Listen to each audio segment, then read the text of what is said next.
He didn't know where he was or how he got there.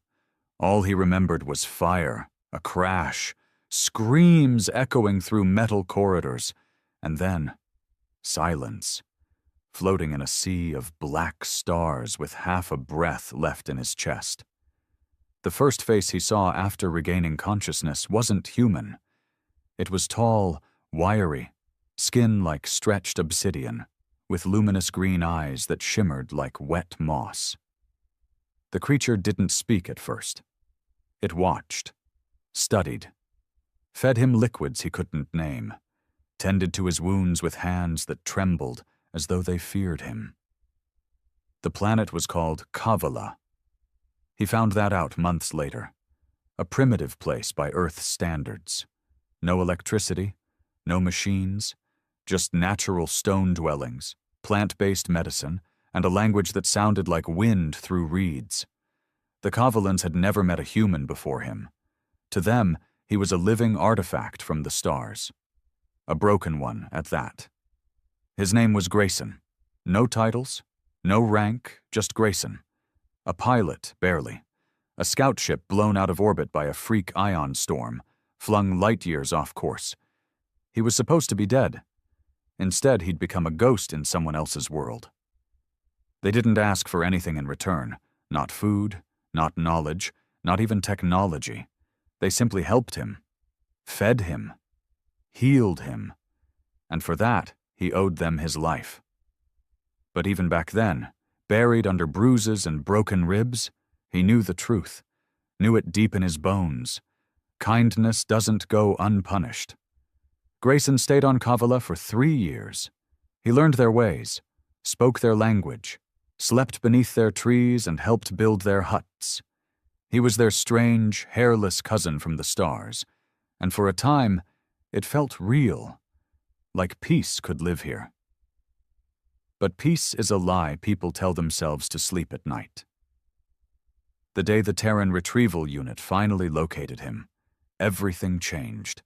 They didn't land softly.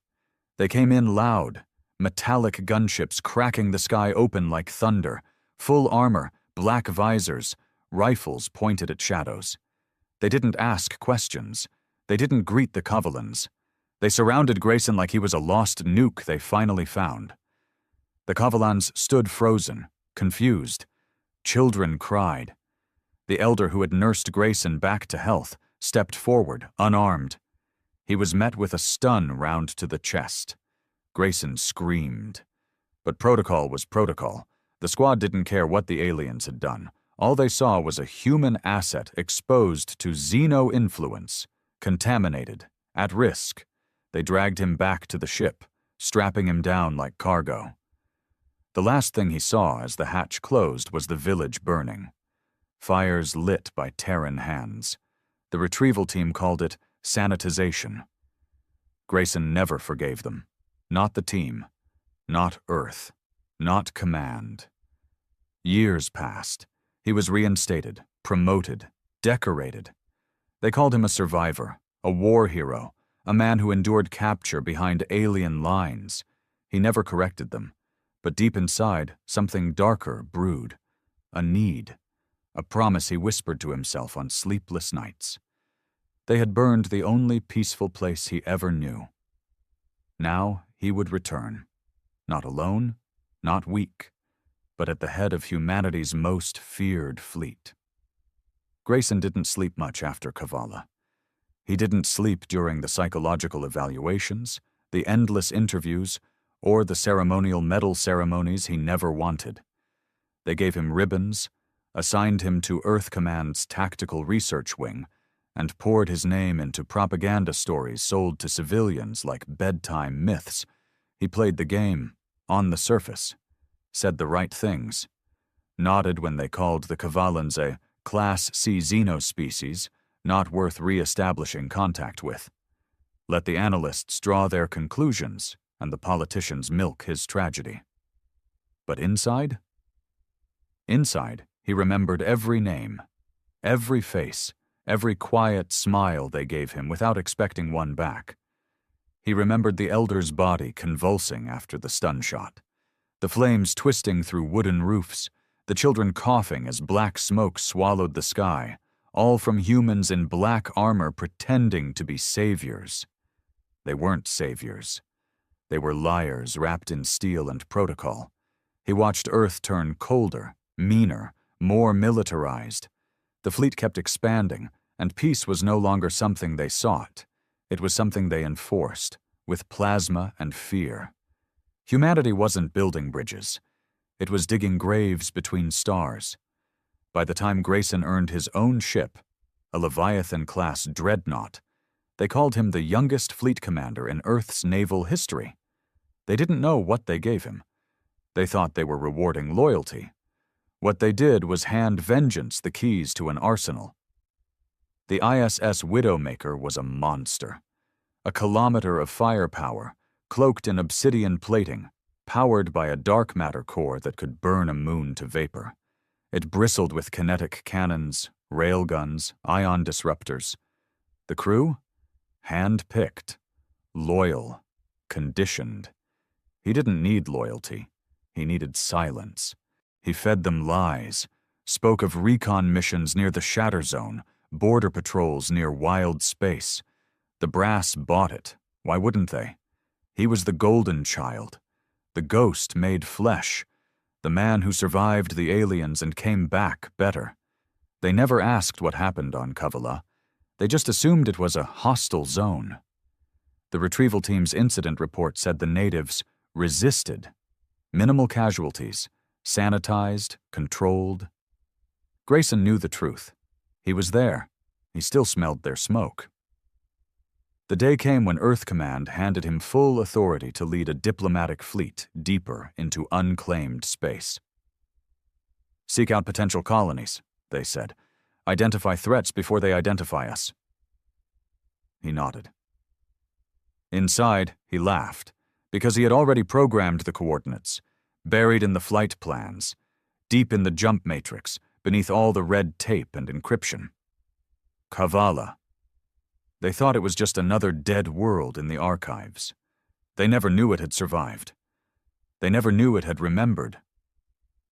Kavala hadn't changed much, or so it seemed from orbit. The lush green canopy still stretched wide across the valleys.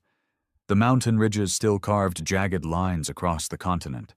The river that once flowed through the village still shimmered like molten silver under the morning sun. But Grayson noticed the difference. There were no fires this time, no chaos, just silence. The village where he once slept under trees and shared meals with creatures who didn't understand war. It was gone.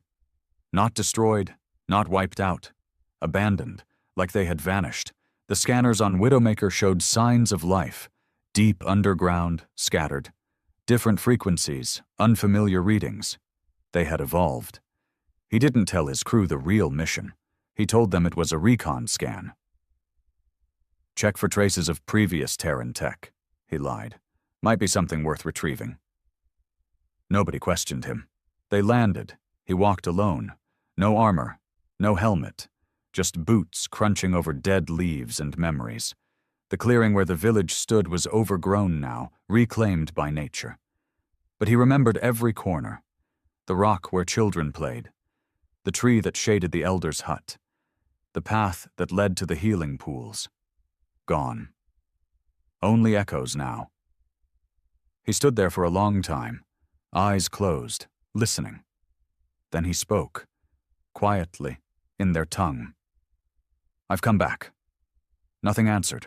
Not birds, not wind. Then a hum, low, ancient, mechanical. Something deep beneath the soil began to move. He took a step back as the earth groaned. The trees trembled. The ground cracked open along lines too perfect to be natural. And then it rose. A structure. No, a machine. Cylindrical. Organic in design. Glowing with veins of pale green light. It pulsed like a heartbeat. A voice echoed, not in the air, but in his mind. You returned. And you brought the sword. He didn't flinch. You left me with nothing, he said aloud. So I became what they feared. You became them. No, he replied, voice hard. I became worse. The machine opened. Light spilled out, and from within came 3 figures, not Kavalan, not any more, taller, armor made of living bark and stone, eyes like crystal fire, weapons not built but grown, and they didn't kneel, they didn't run, they stood before him, unafraid. "You should not have come back," one said. The voice was feminine, cold. "I came to warn you," Grayson said. "Warn us of what?" He stepped forward, tone like iron. "Humanity's coming." The 3 looked at one another, then back at him. "We've been waiting." He exhaled. So it wasn't over. Not for them. Not for him. They remembered the fire too, and they had not been idle. Grayson didn't blink. The creatures standing before him, what used to be the Kavalans, were something else now. Something that no Earth dossier or fleet intelligence could explain. Their forms pulsed with life not bound to flesh. Their armor didn't shine. It breathed. Weapons weren't held. They grew from their arms, shaped by thought, will, memory, and yet he recognized their eyes, especially hers, the one who'd spoken. "You were a child," he said, stunned more by memory than sight. "Your name was Luna. You tried to braid my hair once and got frustrated I had none." Her expression didn't change. "And you used to laugh. Now you bring warships." "I brought a warning," he replied, stepping closer. "Humanity believes this world is dead, but when they learn it's alive, they'll come again, not to retrieve, to conquer." Luna looked down at the soil under her feet, then back to him. "They already did." Grayson's jaw tightened. She wasn't wrong. "Then let me help," he said. "You did," she answered. "You brought the fire, then vanished." "I didn't choose that," he growled. "They dragged me out like a stolen relic. They destroyed your homes and fed me lies. I've waited years to come back. I've built everything for this moment." "Why?" she asked, voice like dry wind. "Why return? For guilt, justice, or revenge?" He looked past her, to the forest, to the shadows of a life that once felt more real than Earth ever did. "I owe this place my soul," he said, and they took it in flames. A long silence followed. No birds sang, no engines rumbled, only the quiet hum of the structure pulsing beneath them. Finally, Luna nodded to the other 2. They stepped aside. "Then you need to see what we've become," she said. Grayson followed. They led him deep underground, through winding roots and stone tunnels that pulsed with soft bioluminescent light. The walls weren't carved. They were grown, formed by vines and resin that shaped the path as they walked. "What is this?" he asked. "The vault," Luna said. "We built it after the fire." "You weren't supposed to be able to build at all," Grayson muttered. "Fleet Command wrote you off as pre-industrial." "They were right," she said. "Until you came." That stopped him. "What do you mean?" She turned, eyes hard. "We studied you. Your ship, your tools. We studied your fire. And we learned. You were the seed that sprouted this." She gestured to the walls. "Your pain, your stories, even your language, it shaped our evolution. You didn't just survive here. You infected us." Grayson felt something heavy settle in his chest. "So, this is my fault." "No," Luna said softly. "This is your legacy." They stepped into a vast chamber lit by veins of green and blue light. In the center, a tree stood, massive, ancient, its roots stretching into the earth like veins into flesh. Hanging from it were fragments of metal, pieces of his original crash site. He recognized parts of his suit, his insignia, even his old helmet, cracked but preserved. "The heart of Kavala," Luna said. "It absorbed everything. Your tech, your memories, your emotions." He walked closer, heart pounding. "It's alive."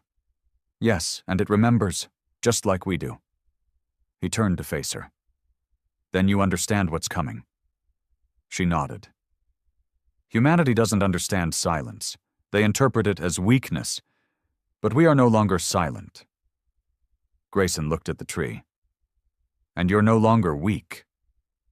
Hours later, aboard the Widowmaker, his crew was growing restless. "Commander," Lieutenant Corrin said, her tone clipped. "We've received a message from Earth. High Command wants a status report." "Tell them we're still scanning," Grayson replied, staring out the viewport. "No anomalies, no threats." She hesitated. "Sir, we're on a ghost planet with weird energy readings and no visible population. That is an anomaly." "Then I'll deal with it personally." She didn't like that. None of them did. They'd trained for war, not mystery, but Grayson wasn't interested in their comfort. He knew what was coming. He called a private channel and sent a transmission. Coded, dark, buried in layers of outdated protocols. It wasn't for command. It wasn't for anyone in the Terran hierarchy. It was for a man named Callan Voss, not one of those polished fleet officers with perfect records. Callan was a ghost, like Grayson used to be, a rogue strategist. Burned bridges on Mars, killed 3 of his own men on Europa for insubordination, then vanished into the outer sectors with a stolen cruiser. Grayson knew where to find him, because he needed monsters to fight monsters. The message was short. "You wanted chaos. I'm giving you the match. Meet me at 0.17 Kelros. 1 week. Kavala lives." He ended the transmission. War wasn't coming. It had already begun. Below the surface, the Kavalans were no longer just a species. They were a force of nature. The heart of Kavala had unlocked something in them, not just technology, but memory. A psychic echo left by Grayson's pain, his survival, his fury. They built weapons from living matter, designed not to kill, at first, but to repel. Defense, protection, until Earth returned. Then they began to plan. Luna walked Grayson through their armory. He saw war beasts grown from seed pods, with bone-like armor and plasma sacs in their throats. Saw archers with bows grown from living wood that fired energy pulses. Saw scouts cloaked in leaf skin that bent light. It wasn't science fiction. It was evolution gone mad. "Are you planning to strike first?" Grayson asked. Luna shook her head. "We're not like your kind. We don't burn what we fear." "But you will fight," her expression darkened. "We won't kneel twice." Grayson stood there, between 2 worlds, one he hated, one he owed. And he realized something. This wasn't about helping them anymore. This was about choosing sides. 3 days later, the Terran Council declared a new initiative, Project Redeemer. They had intercepted fragments of Grayson's coded transmission, misread it, assumed it was a distress call, believed the planet Kavala held untapped resources and a rogue human asset under alien influence. They assembled a fleet, not for peace, for reclamation, 20 warships, 4 dreadnoughts, 1 command vessel carrying a terraforming spike capable of wiping entire biomes within hours. The countdown had begun, and Grayson was now out of time. The sky cracked open. First came the tremble, then the light, then the long scream of metal cutting through atmosphere. Humanity had arrived. Grayson stood on a ridge above the valley, wind biting at his face. Below, Kavala's forest glowed with 1,000 hidden signals. Creatures of living bark and bioarmor slithered through the trees. Airships woven from roots and bone hovered beneath the canopy, hidden from orbital scans. It was a perfect silence before chaos. Above him, the Terran fleet dropped into low orbit like executioners. 20 warships, painted in obsidian and gunmetal gray, their thrusters red-hot with entry burn.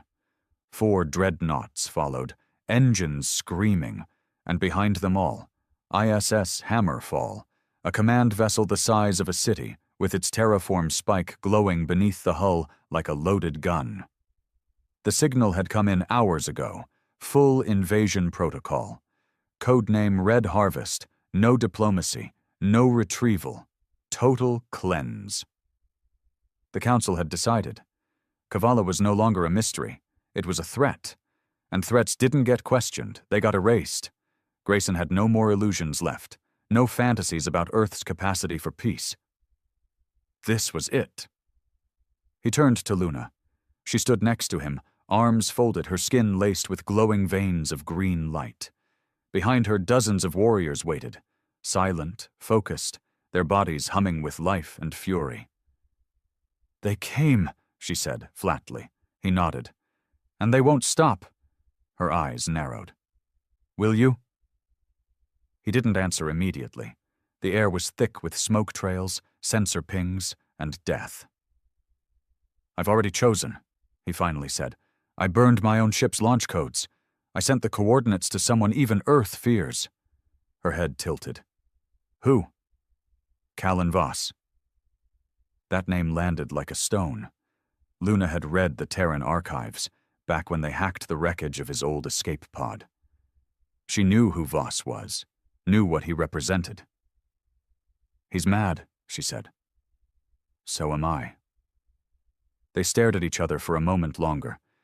Two people from opposite ends of the same wound. Then the alarms began. Fleet signals locked onto the surface. Terraform protocol initiated. Grayson clenched his fists. "They're powering the spike. They'll wipe the valley first." Luna didn't flinch. "Then we strike first." He turned toward the horizon, where the first dropships began falling like burning hail. "Let them come." The first Terran unit to land was Bravo 9, a mechanized recon squad equipped with scout drones, exoframes, and rapid deployment turrets. They hit the ground hard, establishing a perimeter in minutes. What they didn't realize was that they'd landed in a grave trap. The forest seemed still at first, too still. The air unnaturally silent. Then the trees moved. Not from wind, from rage. Roots erupted from the soil, thick as cables, coiling around legs and torsos. One soldier screamed as he was yanked into the canopy, vanishing in an instant. Another tried to fire, but his rifle jammed, sabotaged by sap already gumming up the barrel. Then the sky cracked again. Not from Earth, but Kavala. Luna's airships, grown from the ribs of beasts long dead, rose in silence. They hovered, then fired. Not missiles, not lasers, spore bombs, biological charges that burst mid-air, unleashing a neurotoxin that didn't kill instantly, but confused, disoriented, and broke coordination. Within minutes, Bravo 9 was down. No survivors. On board the ISS Hammerfall, Admiral Grant watched the screen flicker with red alerts. "Unit Bravo is non-responsive," he frowned. "Send Alpha 4 in, and tell the fleet to prep the spike. We end this before it festers." Grayson watched it all from a stolen signal feed. He knew Grant, had once admired him. Now he looked at the man like a virus. "This is what they do," he said, more to himself than anyone. "They call resistance an infection." Luna was at his side, expression unreadable. "We've never fought a full human fleet." Grayson looked at her. "You've never fought me." He activated the beacon embedded in his wrist. It sent a silent pulse, one known only to Callan Voss. A world away, chaos answered. The stolen cruiser Helljaw tore out of slipspace like a rabid dog off a leash. Voss didn't wait for protocol or permission. He never did. The man was lean, scarred, his face a roadmap of every dirty war Earth tried to bury. He looked at the command bridge of the Hammerfall like it was a target long overdue. "You always send the big ones," he muttered. "Easy to hit." Then he fired. The Helljaw's modified core lit up like a sun. Its plasma cannons unleashed a barrage that slammed into Hammerfall's shield, ripping through the lower decks like a hot blade through bone. Alarms screamed. Grant shouted for counterfire. But Voss didn't play fair. He brought 2 more ships, stolen vessels from Earth's own graveyards, crewed by mercs, traitors, and ghosts. They came in low, fast, unpredictable, hitting hard, then disappearing. Hammerfall shook, dreadnoughts scrambled to adjust, and Kavala struck from below. Grayson led the charge. He wore armor grown from the heart itself, living plates that moved like muscle, a helmet that linked with his thoughts. In one hand, he carried a Terran plasma rifle. In the other, a blade forged from Kavalan crystal. He was no longer Terran. He was no longer theirs. He was something in between. And he didn't hesitate. They struck the second wave of landers mid-deployment. Dropships split open before their cargo could even touch ground. Kavalan archers rained down energy bolts from tree lines. Grayson moved through the chaos like fire in a dry field. He remembered every face he saw, and he showed no mercy. On the 3rd day, the skies changed. Earth's fleet had numbers. Kavala had memory, and now it had vengeance.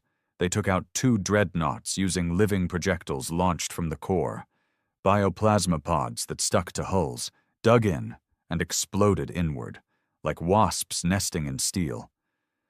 Voss's raiders disabled the terraform spike using EMP blasts and corrosive nanodust. And Grayson? He stormed the command deck of the Hammerfall himself, with Luna, with warriors at his back. He stood face to face with Admiral Grent, blood on his armor, smoke in his hair. "You taught me to survive," Grayson said, "but you never taught me what to do after."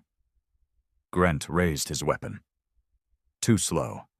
Grayson fired first. It wasn't revenge. It was justice.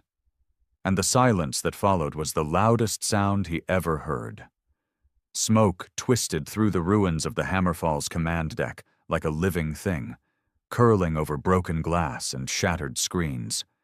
Blood pooled around fallen officers. The great warship, the pride of Earth's Terran Council, groaned like a wounded animal, systems failing, the once pristine walls scorched and cracked. Grayson stood still, his weapon lowered, his face unreadable. Admiral Grent lay sprawled against the console, half his chest gone, vaporized by Grayson's shot. One arm twitched reflexively, fingers closing and opening on nothing. It wasn't the first time Grayson had killed a superior. But this was different. This was personal. Luna stepped forward slowly, her crystalline eyes scanning the wreckage. She didn't speak, didn't need to. Her warriors moved behind her, quiet and efficient. They weren't here to gloat. They were here to survive. "Is it over?" she asked. Grayson shook his head. "The fleet's in chaos. Voss is pulling his raiders out. Earth will retreat, for now." "For now," she repeated, bitterly. Grayson looked out the shattered viewport. Pieces of dreadnoughts floated across the atmosphere like metal corpses. Kavala's sky was no longer blue. It was bruised, scorched from the fight. "We bought time," he said. "Time for what?" she asked. Grayson didn't answer right away. His thoughts were too loud, too broken. He didn't want to say it, but she already knew. Earth would come back, maybe not next week, maybe not next year, but one day with a new fleet, smarter tactics, and no hesitation. "You'll never be left alone," he said quietly. "Not while they know this planet exists." "Then they will forget," Luna said, stepping to the console. "What are you doing?" he asked. She didn't look at him. "I'm burning the signal, cutting all transmission paths off-planet. Kavala will go dark. You'll be blind to the rest of the galaxy." "We were blind before, and we lived." He wanted to argue, but he couldn't, because she was right. He stepped away, watching her fingers move across alien tech grown from living bark. The system pulsed, dimmed, then died. Connection terminated. All Terran channels vanished. Kavala was invisible now, a ghost planet once again. They buried the dead in silence. Not just the Kavalans, but the humans too. The soldiers who'd followed orders, the ones who didn't know what they were really burning. Grayson helped dig the trenches. He didn't speak, didn't explain. Some of the warriors still looked at him with unease. They remembered the stories, remembered that it was humans who came in fire and steel and left their world scarred. But they also saw him bleed beside them. That bought silence, if not trust. Luna watched him from a distance.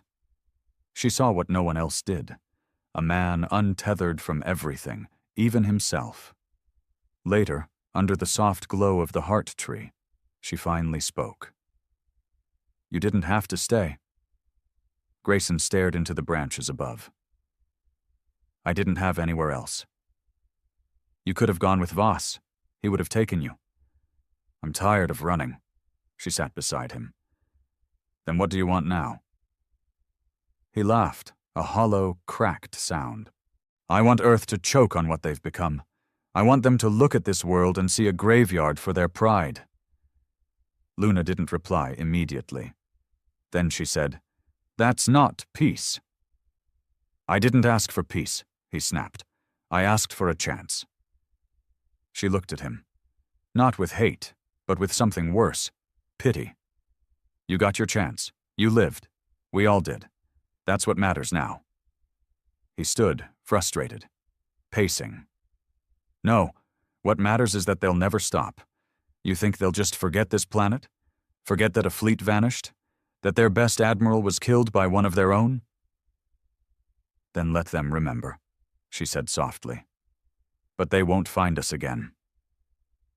He turned sharply. "That's not enough." "It has to be." He stared at her, breathing hard. She met his gaze, calm. "You can't live in fire forever, Grayson." His shoulders sagged. All that rage, all that vengeance, and now, nothing left to burn. Weeks passed. Voss disappeared. No messages, no return. Earth sent out probes, then fell silent when none came back. Kavala rebuilt, slowly, carefully. The damage to the forest healed in time. The heart pulsed with quiet strength, its roots spreading deeper. And Grayson? He stayed. He lived among them, not as a soldier, not as a leader, but something in between. A warning, a relic, a symbol of what had been and what might return. Some days, he helped teach strategy to their scouts. Other days, he hunted alone in the deep forests, where the trees whispered memories only he could understand. But mostly, he walked, watched, waited. For what, he didn't know. Until one night, Luna found him near the riverbank, staring at the stars. "You look like you're waiting for ghosts," he smirked. "Maybe I am." She sat beside him. "Grayson, you don't have to carry it all." "Yes, I do," he whispered. "Because I brought it here." "No," she said. "You survived. That's not the same." He closed his eyes. "It feels the same." She touched his arm gently. "For us, survival is a beginning. For you, it's been a prison." He opened his eyes. "Then help me break it." She looked up at the sky. The stars shimmered, but none of them came closer. She nodded. And for the first time since the fires, he felt something stir in his chest, something soft, something like peace. The peace didn't last, not because Earth returned, but because silence gave birth to suspicion, and suspicion festered like rot in the heart of the survivors. Grayson felt it first in the way the stares lingered longer. The children no longer approached him with curiosity, but clung to their mothers when he passed. The warriors who once fought beside him now stopped speaking when he entered the room. He didn't blame them. He understood. He was human. No matter what he wore, no matter what wounds he shared, he looked like the ones who brought fire, and memory didn't heal as quickly as wounds. Luna tried to hold the lines together. She stood between him and the growing whispers, between his haunted loyalty and their growing fear. But even she could not silence everyone, and one of them decided to act. It was during the Rebirth Festival, a new tradition created after the war. A day where the villagers placed glowing stones into the river, each one bearing a name lost in the fire. The river carried their memory downstream, feeding the heart tree through its deep roots. 1,000 lights shimmered on the water that night. Grayson stayed near the edge of the gathering, quiet, watching. He never placed a stone. He didn't have a name to mourn. He carried them all. That was when it happened. A sudden crack in the stillness, a sound that didn't belong. Then a scream. Grayson turned just in time to see a warrior break from the tree line, weapon drawn, glowing with kinetic energy, aimed directly at him. The warrior moved fast, trained, controlled. But not enough. Grayson rolled aside, grabbed a shard of stone, and launched it, hard, fast, right into the attacker's knee. The warrior buckled, dropped. Grayson was on him in seconds, hand gripping the attacker's throat, blade drawn and pressing against his skin. "Why?" he growled. The warrior didn't flinch. Even with blood pouring from his mouth, he managed to spit one word. "Traitor." Guards pulled Grayson away before he could react. Luna arrived seconds later. "What the hell happened?" Grayson stood, fists shaking. "He tried to kill me." "I see that." She turned to the guards. "Get him to the chambers. I want him breathing." The guards dragged the attacker away. Luna turned back to Grayson. His voice was quiet. "This wasn't just him." She nodded, face grim. Number It wasn't. They interrogated the attacker that night. His name was Corvin, a young scout, fought in the Battle of the Shattered Ridge, lost his brother in the opening volley. He confessed everything. The resentment, the meetings, the growing belief that Grayson was a danger, not a hero. "He brought the war here," Corvin said. "He is the war." "He saved us," Luna said coldly. "He made us need saving." Grayson watched from behind the wall, unseen. Every word sank deeper into his chest. Corvin wasn't wrong. He had brought Earth here, and even if he hadn't chosen it, he had dragged their fire across Kavala's soil. That night, Grayson didn't return to his quarters. He walked through the old paths, past the healing springs, through the place where the heart's roots reached closest to the surface. He stopped at the tree, laid his hand against its bark, felt it breathe. "You should have let me die," he whispered. The bark warmed beneath his fingers, a pulse.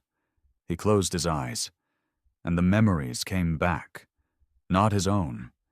The heart showed him pieces of Corvin, his brother, the screams, the night he held a body too broken to fix, the smell of fire. Then it showed him himself. As the Kavalans saw him, a weapon wearing skin, a storm in human form. He pulled his hand back. The tree didn't judge, but it remembered. In the days that followed, things worsened. Whispers turned to silence. Luna stood firm, but cracks appeared. The council debated in secret chambers. Scouts began patrolling more often, not looking outward, but inward. One night, a symbol was drawn on Grayson's door. An old Kavalan rune. It meant unclean. He stood staring at it until Luna found him. "You should come inside." He didn't move. "They're turning," he said. She nodded. "Some, not all. But enough." She looked at the mark, then wiped it away with her sleeve. "I won't let them hurt you." "That's not the same as accepting me." "No," she said, "but it's still something." He turned to her. "You can't protect me forever." "I'm not trying to," she replied. "I'm asking you to protect yourself." "How?" She stepped closer. "Show them who you are, not what you used to be." The next day, Grayson gathered the village. He stood before them, not armored, not armed, just himself. He didn't speak like a leader. He spoke like a man who'd carried too much for too long.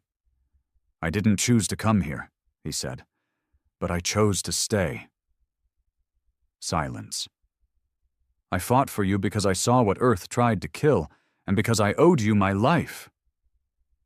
A few heads nodded. "But I won't lie, they were my people once, and part of me will always be theirs, just like part of me will always be yours." More silence. "I'm not asking for forgiveness. I'm not even asking for trust." He looked across the faces, some angry, some afraid, some hopeful. "I'm asking for a place to stand." The silence held. Then a child stepped forward, one of the few born after the fire. She placed a small, glowing stone at his feet. Her voice was small. "For your names too." And just like that, the silence broke. That night, for the first time in weeks, Grayson slept without waking from fire. The wind outside his quarters whispered through the trees, and no one marked his door. The stars were quiet again. For the first time in months, there were no alarms, no orbital scans, no Terran dreadnoughts breaking the sky, no meetings filled with suspicion. Kavala breathed. Grayson felt it in the way the trees swayed without tension, in how the younger warriors trained without watching over their shoulders, in how Luna slept deeper and longer, her brow less furrowed. But he didn't trust it. Peace, he had learned, wasn't the absence of war. It was the pause before the next wound. Still, he allowed himself the lie. For a little while, until the signal came. It arrived in the form of a simple pulse, one that only someone like him would recognize. Buried under 3 layers of decoy noise, buried so deeply that no one else on Kavala even noticed. But he did, because it was his code. A code he used before, once, long ago, when he was part of Earth's tactical recon. The encryption was decades old, deprecated, forgotten. But someone remembered. And someone wanted him to know they hadn't. He decoded it that night, alone in the forest, beneath the heart's canopy. The message was text only. "You made your point. Now it's our turn. They're coming. Tell your vines to get ready.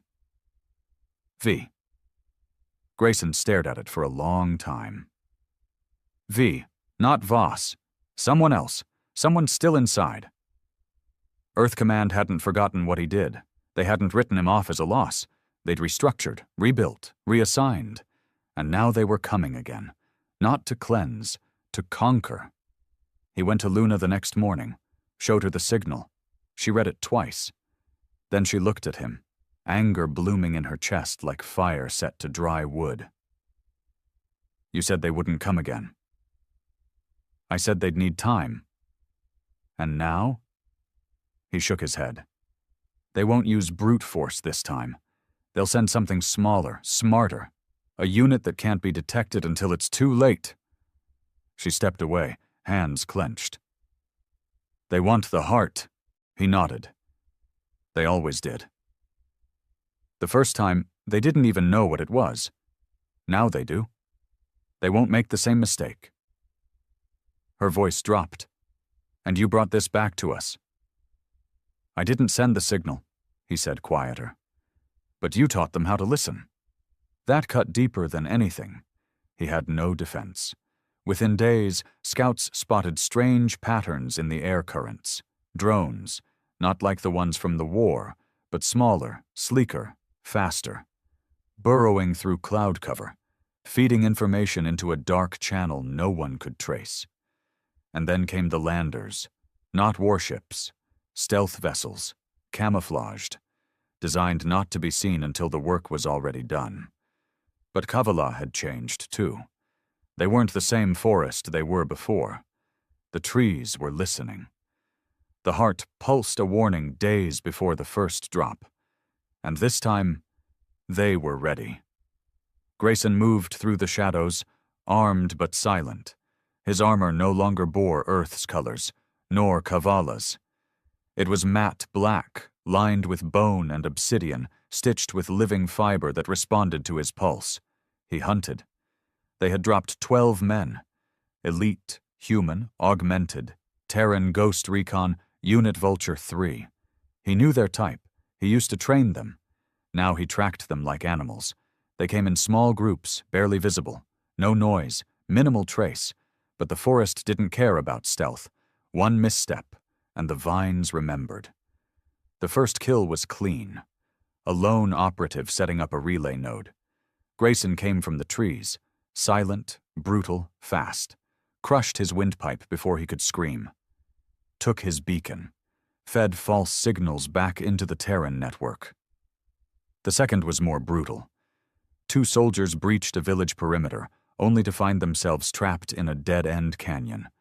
What they didn't know was that the walls were alive. When the moss started moving, it was already too late. The heart wasn't just watching, it was learning, adapting, feeding. By the time the 7th operative died, Earth Command realized the mission was compromised. That's when the final signal came. And this time, it wasn't a warning. It was an ultimatum. From orbit, a new ship arrived. Sleeker than the Hammerfall, smaller but meaner. Built for tactical enforcement. It carried no colonists, no terraform spikes. Just one mission: extract the heart. By any means. Grayson intercepted the transmission while it pulsed through the Terran satellites. They weren't hiding it anymore. Earth didn't care about diplomacy. They cared about control. He and Luna met beneath the heart tree that night. "It's them," he said. "High Command. I saw the encryption signature. This isn't a recon team. It's a surgical removal." "Of the heart? Of you, of me, of this whole forest." She looked at him. "Then we don't give them the chance." He understood. This wasn't about defense anymore. It was preemption. It was survival. The Kovalans gathered like wolves. No ceremonies, no speeches. They had all tasted Earth's fury once. They knew this second wave would not leave ashes. They would leave silence. Grayson led the forward team. He wore no rank, only purpose. They slipped through the night like breath in cold air. Luna flanked him, armed with a bow that whispered its own language. The enemy drop site was marked by a faint heat bloom detected by the heart's deep sensors. Hidden in a ravine, shielded by cloaking tech, guarded by AI-controlled sentries. But the forest bent for its defenders. And it didn't forgive trespassers. The assault was sudden, furious, precise. Grayson drove his blade into the first soldier's spine before the sentry could even detect movement. Luna's arrows melted into skin, igniting on impact. Others followed. Claws, spears, poison-borne seeds that burst on contact. They didn't fight like soldiers. They fought like memory. Earth's team was elite, but they weren't ready. By dawn, there were no survivors. And the heart pulsed calmly again. Later, as they burned the wreckage, Luna turned to Grayson. "This isn't the end." "No," he said. "It's the beginning of something worse." She stared into the flames. "Then we teach them fear." He met her gaze. "They already fear us." "Not enough." Grayson didn't argue. He agreed. Kavala would not vanish again. This time they would be remembered. Earth finally listened. Not because they wanted to, because they had no choice. After the second failed operation, after 2 elite teams vanished and a state-of-the-art extraction vessel was found drifting in orbit, gutted and smeared with roots and blood, something in command shifted. Grayson knew the signs. He read it in the silence between broadcasts, in the sudden halt of probe launches, in the delay of orders. Earth wasn't regrouping. They were recalculating. They hadn't expected Kavala to evolve this fast, hadn't expected the planet to remember violence in such vivid, lethal detail. and they sure as hell hadn't expected him, the ghost they'd abandoned, to stand at the center of it all, leading the very creatures they once called primitives. Then the broadcast came. Director, encrypted, addressed to Grayson by name. He received it alone, under the heart tree. Luna had offered to stay, but he told her no. This was his war to finish.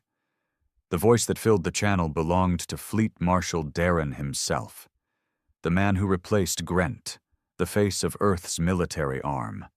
Polished, cold, with a voice like a scalpel. "You've made your statement, Commander Grayson. We received it clearly." Grayson sat quietly, listening.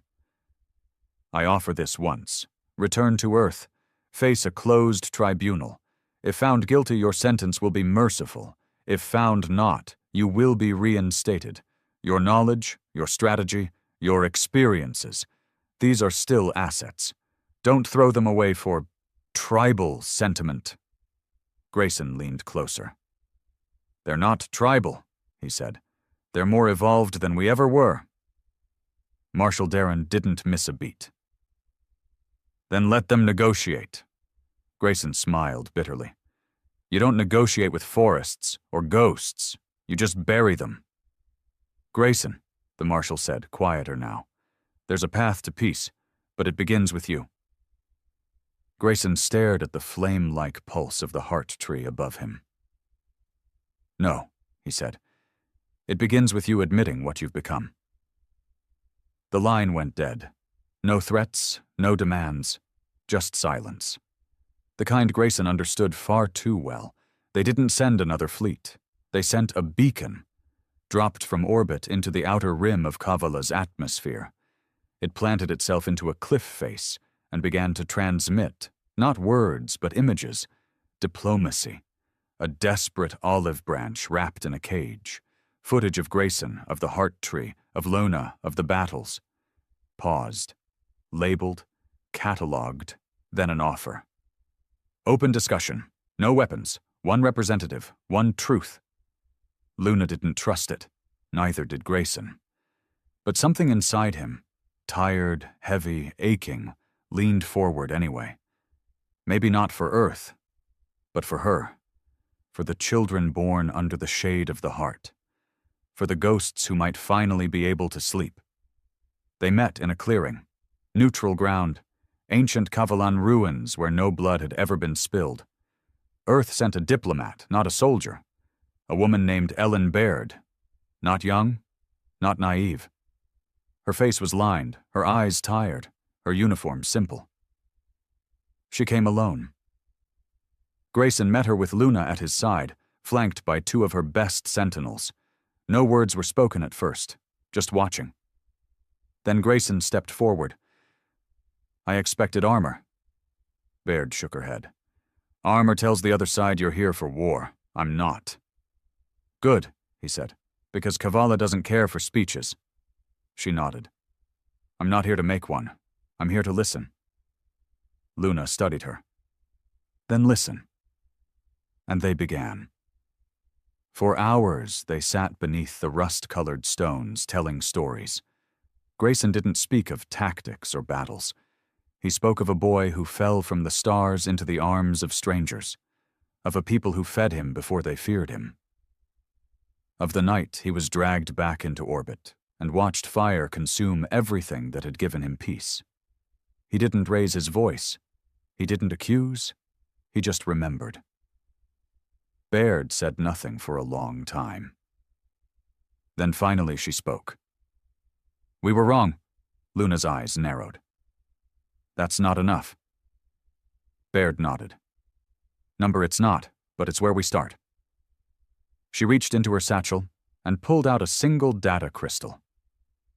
"This holds the directive," she said, "signed by the Council. They've designated Kavala as a sovereign protected biome. No further incursions, no surveillance, no military presence." Grayson didn't move. He'd seen treaties before. They tore just as easily as paper. "What's the cost?" Luna asked. "Access," Baird replied. "To knowledge. Trade, cultural exchange, voluntary only." No heart, Grayson said. Baird met his eyes. We don't want the heart, he studied her. But you wanted me. I was the only one who didn't vote for your death. He believed her, but that didn't make him trust her. Luna stepped forward, took the crystal. Leave it, she said. Baird nodded. Then she turned to Grayson. You don't have to come back, but you should let them know why you stayed. Grayson didn't reply. Not then. That night, Luna sat beside him near the old riverbank. They watched the water run smooth over the stones. What now? She asked. He didn't answer at first, just closed his eyes, and listened. For once there was no scream in his memory, no fire behind his lids, just wind. He turned to her. We keep living. She smiled faintly. That's not very dramatic. I'm tired of drama. They sat in silence. The war had ended not with a scream, but with a whisper, and in that whisper, Grayson found something he hadn't felt in years. Not peace, but purpose. Something worth standing for, and this time, no fleet would take it away. Years passed, and the galaxy forgot, not all at once, not cleanly, but slowly, like mist pulled away by morning sun. Kavala became a myth, not because no one remembered it, but because no one wanted to admit it had won. The Terran Council, now fractured by its own contradictions and internal conflicts, buried the records under layers of bureaucracy. Official reports labeled the planet as non-viable for settlement due to indigenous hostility and biome instability. The truth lived in whispers, among veterans, among spies, among those who read between blacked-out lines. They spoke of a forest that moved, a tree that thought, and a human who betrayed his own species for something better. They didn't use Grayson's name anymore, not publicly. But on Kavala, it never stopped being spoken. Not as a warning, as a promise. Grayson aged slowly. The heart tree's influence, whatever it truly was, seemed to touch more than just memory and roots. His body healed faster. His thoughts moved clearer. He stopped dreaming of flames. Instead, he dreamed of stars. Wide, calm stars untouched by war. He took no title, held no rank. But when Luna passed leadership to a new generation, they asked him to remain near the heart as its first guardian. Not a commander, not a soldier, a watcher, a witness, he accepted. Not out of duty, but because for the first time in his life, the silence didn't scare him. The children called him the man from fire. They weren't afraid. They listened to his stories, asked questions about Earth, about machines, about the stars. He didn't lie to them. He told them Earth had beautiful oceans, skies made of metal, cities that touched the clouds. But he also told them about greed, about fear wrapped in flags, about what happens when men forget how to listen. One boy once asked him, "Would you go back?" Grayson smiled. "Only to bury it." They laughed. He didn't. Luna grew older beside him. They never called it love, not in the way humans named things, defined them, caged them. What they shared was quieter, deeper, like roots that didn't need sunlight to grow. When she died, peacefully, beneath the heart, he didn't weep. He sat with her hand in his, and whispered all the words he never needed to say. The forest buried her with song, and the heart grew a new branch the color of her eyes. One day, a ship came. Not from Earth. Not from any place Grayson knew. It hovered on the edge of the upper stratosphere, scanning, cautious, slow, not hostile. He felt it through the heart before the scouts even saw it, and for the first time in many years, he put on his armor. Not to fight, to stand. He met the envoy alone, at the same clearing where Luna had once spoken to Earth's diplomat. The being who stepped from the ship was not human. Tall, cloaked, face hidden by iridescent glass. Its voice came through a translator, soft and genderless. "We come in curiosity, no violence. We heard of a world that breathes." Grayson nodded. "It does." "Are you its leader?" "No," he said. "Just a man it let stay." The envoy studied him. "We seek permission to learn." He hesitated. Then, "Only if you're willing to be changed by what you find."